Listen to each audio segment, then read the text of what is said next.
പാർട്ടിയിൽ വനിതകൾക്ക് കൂടുതൽ അവസരം നൽകുമെന്ന് LDF കൺവീനർ TP രാമകൃഷ്ണൻ 24നോട് പറഞ്ഞു. ഭാവിയിൽ ജില്ലാ സെക്രട്ടറിയായും വനിതകൾ വരുമെന്നും TP രാമകൃഷ്ണൻ വ്യക്തമാക്കുന്നു. വനിതകൾക്ക് പാർട്ടിയിൽ പരിഗണന ഉണ്ടെന്ന് മന്ത്രി KN ബാലഗോപാലും ഇന്ന് 24നോട് പറഞ്ഞു. പല ഘടകങ്ങളുടെയും ഭാരവാഹി സ്ഥാനത്തേക്ക് സ്ത്രീകൾ വന്നിട്ടുണ്ട് എന്നുള്ളതാണ് ഇത്തവണത്തെ ഒരു പ്രത്യേകത. സമ്മേളനത്തിൽ തന്നെ 75 വനിതാ പ്രതിനിധികൾ സമ്മേളനത്തിൽ പങ്കെടുക്കുന്നുണ്ട്. പാർട്ടി ഇപ്പോഴും ശ്രമിക്കുന്നത് വനിതാ മെമ്പർഷിപ്പിൻ്റെ എണ്ണം പാർട്ടിക്കകത്ത് വർദ്ധിപ്പിക്കാനാണ്. അതുകൊണ്ട് എല്ലാ നിലയിലും ഇപ്പോൾ സംസ്ഥാന ഗവൺമെൻറ് വന്നതിന് ശേഷം തന്നെ ഒരു ജെൻഡർ ബഡ്ജറ്റ് സംസ്ഥാന ഗവൺമെൻറ് മുന്നോട്ട് വെക്കുകയുണ്ടായി. സ്ത്രീകൾക്ക് നൽകുന്ന പരിഗണനയാണ് അതിലേറ്റവും പ്രധാനപ്പെട്ടത്. പാർട്ടിയും ഭാരവാഹികളായിട്ടും സ്ത്രീകൾ വളരെ വേഗത്തിൽ ഉയർന്നു വരികയാണ് ചെയ്യുന്നത്. അത് സ്ത്രീകളുടെ സംരക്ഷണവും സ്ത്രീകളുടെ പുരോഗതിയെ മുൻനിർത്തിക്കൊണ്ട് സ്ത്രീകളെ കൂടുതൽ അവരെ ശാക്തീകരിക്കുക എന്നുള്ളത് തന്നെയാണ് പാർട്ടി മുന്നോട്ട് വെക്കുന്ന നിലപാട്. വനിതകൾക്ക് വലിയ പ്രാതിനിധ്യം കൊടുക്കുന്നതാണ് പൊതുവിൽ കമ്മ്യൂണിസ്റ്റ് പാർട്ടി, CPIM, ഇടതുപക്ഷ പ്രസ്ഥാനം എന്ന് മാത്രമല്ല, വനിതകളിൽ നിന്ന് എല്ലാ രംഗത്തും പ്രത്യേക സംവരണമൊന്നും ആവശ്യമില്ലാതെ തന്നെ കൂടുതൽ മുൻകൈയിൽ വരുന്നുണ്ട് എന്നുള്ളതാണ് പ്രത്യേകത. കേരളത്തിലാണെങ്കിൽ വളരെ പ്രധാനപ്പെട്ട ഉത്തരവാദിത്തങ്ങളിലേക്ക് അവർ വരുന്നുണ്ട്. നാട്ടിലെ സാമൂഹിക ജീവിതത്തിലെ ഏറ്റവും താഴെ തലം മുതൽ ഏറ്റവും ഉയർന്ന തലം വരെ വനിതകളുണ്ട്. അവർക്ക് നല്ല പ്രാതിനിധ്യം ഉണ്ടാവും. തീർച്ചയായും അവരെല്ലാം കൂടി ചേർന്ന് തന്നെയാണ് ഈ പ്രസ്ഥാനത്തെ മുന്നോട്ട് കൊണ്ടുപോകുന്നത്. കൊയിലോൺ ബീച്ച് ഹോട്ടലിൽ നിന്ന് ദീപക് തർമ്മണം തത്സമയം ചേരുന്നു. ദീപക്, യഥാർത്ഥത്തിൽ ഈ വനിതകൾക്ക് വേണ്ടത്ര പ്രാധാന്യം കിട്ടുന്നില്ല എന്നൊരു പരാതി ഈ പാർട്ടിയിലും മറ്റുള്ള പാർട്ടികളിലൊക്കെ ഉയർന്നു കേൾക്കാൻ തുടങ്ങിയിട്ട് ഒരുപാട് കാലമായി. അപ്പോൾ CPM അതിൻ്റെ സാധാരണ രീതിയിൽ പറയുന്ന മറുപടി അല്ലാതെ മറ്റെന്തെങ്കിലും കാര്യമായ നിലപാടുകൾ ഇതിലെടുത്തിട്ടുള്ളതായി കാണുന്നുണ്ടോ? SKN ഇത് വനിതകൾക്ക് അവസരമില്ല, വനിതകൾക്ക് പ്രാതിനിധ്യമില്ല എന്നുള്ളത് വിവിധ പാർട്ടികളിൽ നേരത്തെ തന്നെ SKN പറഞ്ഞതുപോലെ കേൾക്കുന്നൊരു പരാതിയാണ്. ആ പരാതിയിൽ കുറേ വസ്തുതയുമുണ്ട്. പക്ഷേ എന്നാൽ CPIM-ൻ്റെ 2 നേതാക്കൾ ഇന്ന് വനിതാ ദിനമായതുകൊണ്ടാണ് TP രാമകൃഷ്ണൻ സെക്രട്ടറി രംഗത്തോടും അതുപോലെ കേന്ദ്ര കമ്മിറ്റി അംഗവും ധനകാര്യമന്ത്രിയുമായ KN ബാലഗോപാലിനോടും ഈ കാര്യം നമ്മൾ ചോദിച്ചത്. അവർ പറയുന്നത് ഏറ്റവും കൂടുതൽ പ്രാതിനിധ്യം വനിതകൾക്ക് കമ്മ്യൂണിസ്റ്റ് പാർട്ടിയിലും CPIM-ലുമാണ് നൽകുന്നത്. അതിന് ഒരു ഉദാഹരണമായി പറഞ്ഞത് ബ്രാഞ്ച് സെക്രട്ടറി മുതൽ ഏരിയ സെക്രട്ടറി വരെയുള്ള ചുമതലകളിൽ വനിതകൾ വന്നു എന്നുള്ളതാണ്. അപ്പോൾ ഞാൻ ചോദിച്ചു, ജില്ലാ സെക്രട്ടറിയായി 14 ജില്ലകളുണ്ട്, ആരും വനിതകളല്ലല്ലോ എന്ന്. ഭാവിയിൽ അതും വരും എന്നാണ് പറയുന്നത്. മറ്റൊരു പ്രധാനപ്പെട്ട കാര്യം, ഈ നവകേരള നിർമ്മിതിക്ക് വേണ്ടിയുള്ള രേഖയുടെ ഭാഗമായാലും സർക്കാരിൻ്റെ നടപടിയുടെ ഭാഗമായാലും ഈ വനിതകൾക്ക് കൂടുതൽ പ്രാധാന്യം നൽകുന്ന പദ്ധതികൾ സമ്മേളനത്തിന് ശേഷം നടപ്പിലാക്കും. മറ്റൊരു ചോദ്യം, ഈ 3ാം ഭരണം എന്നൊക്കെ പറയുമ്പോൾ വനിതകളുടെ വോട്ട് നിർണായകമാണല്ലോ എന്ന് ചോദിച്ചപ്പോഴും അതിനുള്ള മറുപടി വനിതകൾ പാർട്ടിക്കൊപ്പവും സർക്കാരിനൊപ്പവും നിർത്തുക എന്നുള്ളത് തന്നെയാണ് ലക്ഷ്യം. വനിതകളുടെ പാർട്ടി മെമ്പർഷിപ്പ് ഉയർത്താൻ TP രാമകൃഷ്ണൻ പറഞ്ഞതാണ്. മെമ്പർഷിപ്പ് ഉയർത്താനുള്ള ബോധപൂർവമായ ശ്രമം ഉണ്ടാകും. കാരണം അവരെ ഉയർത്തിക്കൊണ്ടുവരിക എന്നുള്ളത് തന്നെയാണ് ലക്ഷ്യം എന്നുള്ളതാണ് പറയുന്നത്. ഏതായാലും SKN ചോദിച്ചതുപോലെ ഈ ആത്മാർത്ഥമായൊരു ഇടപെടലുണ്ടോ എന്ന് ചോദിച്ചാൽ 23ാം പാർട്ടി കോൺഗ്രസിന് ശേഷം അത്തരമൊരു ഇടപെടൽ ഉണ്ടായിട്ടുണ്ട്. കാരണം അതുകൊണ്ടാണ് ലോക്കൽ സെക്രട്ടറി, ഏരിയ സെക്രട്ടറി തലത്തിലൊക്കെ വനിതകൾ വന്നത്. സാധാരണ പുരുഷന്മാർ മാത്രമാണ് ഇത്തരം പാർട്ടി പദവികൾ വരാറുള്ളത്. അതൊരു മാറ്റം തന്നെയാണ് SKN. Okay, thank you. Deepak തർമ്മണമാണ് നമുക്കൊപ്പം ചേർന്നത്.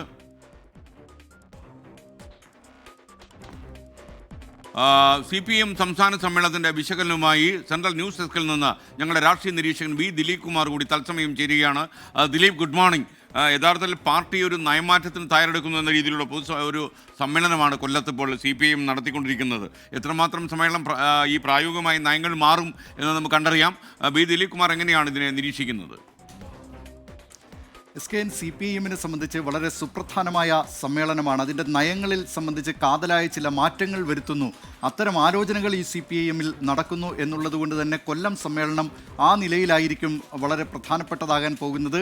സ്വകാര്യ മൂലധനത്തെ സംബന്ധിച്ച് നേരത്തെ CPIM-നുണ്ടായിരുന്ന കാഴ്ചപ്പാട് ഈ കമ്മ്യൂണിസത്തിൻ്റെ അടിത്തറ തന്നെ മാർക്സ് എഴുതിയ മൂലധനവുമായി ബന്ധപ്പെട്ടാണ്. സ്വകാര്യ മൂലധനത്തെ അപ്പാടെ നിരാകരിക്കുന്ന അല്ലെങ്കിൽ സ്വകാര്യ മൂലധനത്തിൻ്റെ പ്രശ്നങ്ങളൊക്കെ ഉയർത്തിക്കാട്ടുന്നതും രാഷ്ട്രത്തിൻ്റെ ഉടമസ്ഥതയിലേക്ക് ഈ സ്വത്തുക്കൾ വരിക എന്നുള്ളതടക്കമുള്ള കാതലായ ആ മാർക്സിയൻ നിർദ്ദേശങ്ങളിലാണ് ഇപ്പോൾ ചില വെള്ളം ചേർക്കലുകൾക്ക് CPIM തയ്യാറെടുക്കുന്നത്. അതാകട്ടെ കേന്ദ്ര സർക്കാർ അത് വിഭവങ്ങളെല്ലാം സമാഹരിക്കുമ്പോൾ സംസ്ഥാനത്തിന് വേണ്ടത്ര വിഹിതം കിട്ടുന്നില്ല. അത്തരം വിഹിതം വേണമെങ്കിൽ ഈ നിലയിലുള്ള യൂസർ ഫീ, അതോടൊപ്പം തന്നെ സെസ് തുടങ്ങിയ അധിക വരുമാന മാർഗങ്ങൾ ആലോചിച്ചേ മതിയാകൂ എന്ന നിലയിലേക്ക് CPIM എത്തുകയാണ്.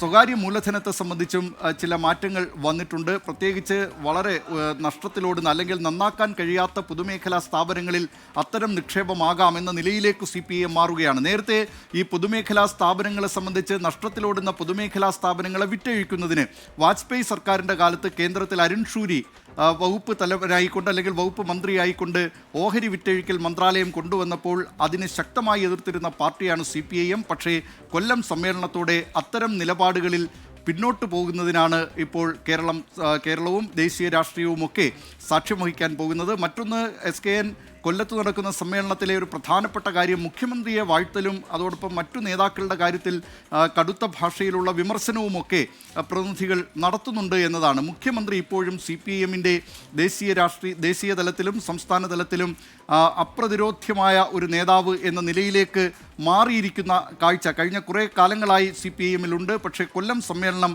അതിന് അടിവരയിട്ട് ഉറപ്പിക്കുന്ന നിലയിലുള്ള ചർച്ചകളാണ് സമ്മേളന പ്രതിനിധികളുടെ ഭാഗത്തു നിന്നുണ്ടാകുന്നത്.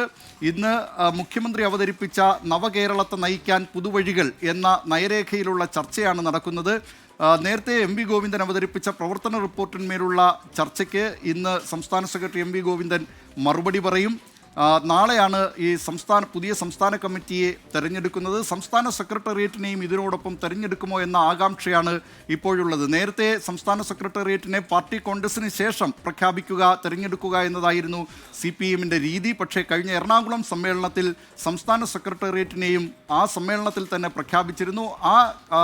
അത്തരം മാതൃക അല്ലെങ്കിൽ അനുവർത്തിച്ച പ്രവർത്തന രീതി തന്നെ ഇത്തവണയും കൊല്ലത്ത് ആവർത്തിക്കുമോ എന്നത് കണ്ടറിയേണ്ടിയിരിക്കുന്നു. കഴിഞ്ഞ എറണാകുളം സമ്മേളനത്തിന് മുമ്പ് വിവിധ ജില്ലാ സെക്രട്ടേറിയറ്റുകളെ ജില്ലാ സമ്മേളനങ്ങളിൽ തന്നെ തെരഞ്ഞെടുത്തിരുന്നതാണ്. പക്ഷേ ഇത്തവണ അങ്ങനെ ജില്ലാ സമ്മേളനങ്ങളിൽ ജില്ലാ സെക്രട്ടേറിയറ്റിനെ തെരഞ്ഞെടുത്തിരുന്നില്ല. അതുകൊണ്ട് ഇനി പാർട്ടി കോൺഗ്രസിന് ശേഷമായിരിക്കുമോ പുതിയ സംസ്ഥാന സെക്രട്ടേറിയറ്റ് വരിക, അതിൽ ആരൊക്കെ ഉണ്ടാകും? MB Rajesh, CS Sujatha, CN Mohanan തുടങ്ങി പറഞ്ഞു കേൾക്കുന്ന പേരുകാരൊക്കെ ഈ സംസ്ഥാന സെക്രട്ടേറിയറ്റിൽ ഉണ്ടാകുമോ? പ്രായപരിധി കഴിഞ്ഞതിനെ തുടർന്ന് AK ബാലൻ, ആനാവൂർ നാഗപ്പൻ തുടങ്ങിയ നേതാക്കളെ ഈ സംസ്ഥാന സെക്രട്ടേറിയറ്റിൽ നിന്ന് ഒഴിവാക്കുമോ തുടങ്ങിയ കാര്യങ്ങളൊക്കെ ഈ പുതിയ പാർട്ടി സെക്രട്ടേറിയറ്റ് രൂപീകരിച്ചതിനു ശേഷമേ വ്യക്തമാവുകയുള്ളൂ. SKN ദിലീപ് കുമാറാണ് ഞങ്ങളുടെ രാഷ്ട്രീയ നിരീക്ഷകൻ സെൻട്രൽ ന്യൂസ് ഡെസ്കിൽ നിന്ന് ചേർന്നത്.